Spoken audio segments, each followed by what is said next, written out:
떠오르는 해, 그다음에 저쪽으로 치는 낙종, 그다음에 저 절에서 종 치는 소리, 뭐 이렇게 해서 8가지 덩치를 정해놨다고 하는데요. 8가지 덩치가 아마 저 기석 어딘가에 새겨져 있을 겁니다. 새겨져 있을 거예요. 그래서 이 어비리 저수지는 63년도에 시작을 해서 72년도에 완공을 해요. 그래서 72년도에는 이제 물이 차서 지금까지 전해오고 있고요. 이 속에 있던 마을들은 떠났고 저 위에 절이 하나 보이시죠? 그 절의 이름이 바로 동도사입니다. 좀 이따 갈 건데요. 그 동도사라는 절도 이 안에, 저수지 안에 있었던 절인데 이 저 절은 신라시대 때 창건된 절이라고 합니다.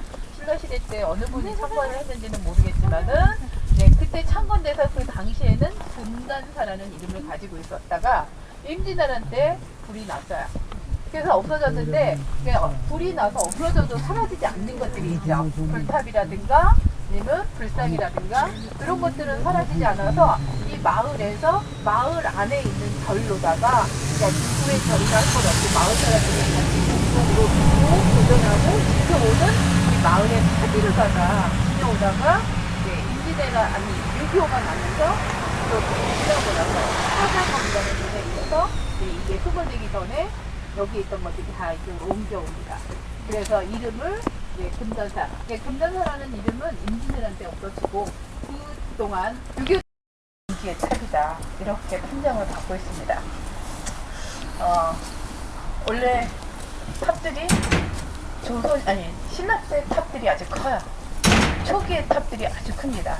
우리나라가 석탑의 나라라고 하죠. 일본은 목탑의 나라. 그 다음에 중국은 전탑의 나라라고 하죠. 한국과는 그 나라에 있는 재료들로 만드는 겁니다. 우리나라는 그 정도의 높이를 다시 나무로 쌓으려고 하면 못 쌓는데요. 시멘트로 쌓으려고 해도 못 쌓는데요. 그 정도의 기술을 가지고 만들었던 나라였는데 나무들을 계속 만들었다고 생각을 해보세요. 우리나라의 굵은 나무들은 씨가 많았습니다.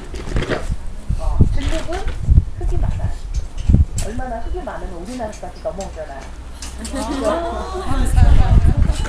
우리나라까지 이 항상 엄청나게 넘어오죠. 하나의 흙을 가지고서 그 흙은 쌓여지지 않으니까 그래서 그 흙을 가지고 벽돌을 굽는 겁니다. 이 벽돌로 탑을 만들어요. 그냥 벽돌을 무한정 만들어낼 수 있으니까 탑이 커지죠. 근데 반대로 일본은 나무가 잘 자라요. 기후가 비도 많이 내리고 날씨도 아주 우리나라보다 훨씬 따뜻하게 작은 전쟁들이었지 외국과 싸우는 큰 전쟁이 없었다고요. 외국과 싸우려고 하면 일본은 그렇게 대항 이렇게 해서 받아들이니까 큰 전쟁이 없어서 그 나라에 있는 문화재가 이제 나무로 만든 집들이라든가 목탑이라든가